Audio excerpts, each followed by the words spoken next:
Gentleman from New Jersey reserves. Gentleman from Pennsylvania. Mr. Speaker, at this time I'm pleased to yield 1 minute to our distinguished Majority Leader, Eric Cantor of Virginia. Gentleman from Virginia is recognized. Thank the Speaker, and I thank the gentleman from Pennsylvania. Mr. Speaker, I want to rise in support of the Health Exchange Security and Transparency Act, and if I could just take a few seconds to respond to the allegations put forward by the gentleman from California, the ranking member on the Energy and Commerce Committee.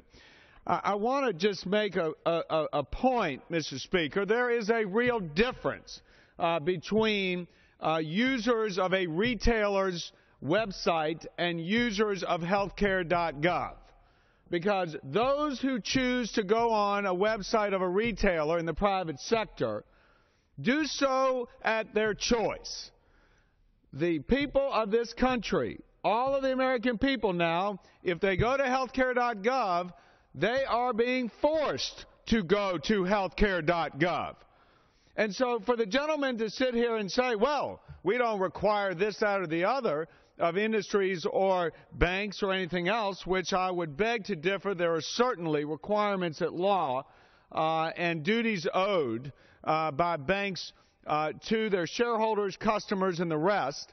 But I would say to the gentleman, this is a situation where the law at hand is requiring individuals, mandating them to go to this site. And so contrary to the allegations made by the gentleman, what this bill does is it just asks the administration, it requires it to provide 48 hours notice within a breach of health care information, financial data. What it says is the administration has to let victims of identity theft or information theft to be notified. That's it. This is a good government bill. Why do we want to wait until there is a data breach? You know, I would ask the gentleman to look to a quote by CMS's own Chief Information Security Officer, Teresa Fryer. She said, quote, the healthcare industry by far, she said, the federal exchange does not reasonably meet security requirements. That's what the Chief Cybersecurity Officer at the agency says. The exchange does not meet security requirements. Now, the Experian Credit Bureau said the healthcare industry by far will be the most susceptible to publicly disclosed and widely scrutinized data breaches of 2014. If we know this, why wouldn't we take precautions to help people? That's all this bill does, is it says if there is a risk of data breach, we should afford people opportunity to take corrective action immediately. That's it. There's no message in there. This is just trying to help people.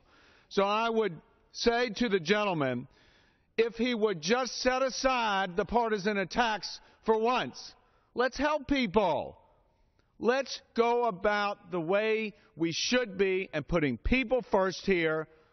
We disagree on this law and requiring health care the way government says we should require, yes. But I think we can all agree we want to help people and we want to make sure that they can keep their information safe. That's all this bill is about. So I want to thank Chairman Joe Pitts and the members serving on the committees who've been conducting oversight on the issue for the past year, including the Science Committee, the Homeland Security, and the Oversight and Government Reform Committees. Congresswoman Diane Black, certainly the gentleman from Florida, Gus Pilarakis, and Representative Kerry Benevolio have all worked hard on this issue. I commend them for their efforts to just help people for once. And with that, I urge adoption and passage of the bill, and I yield back. The gentleman yields back. The gentleman from Pennsylvania reserves. The gentleman from New Jersey is now recognized.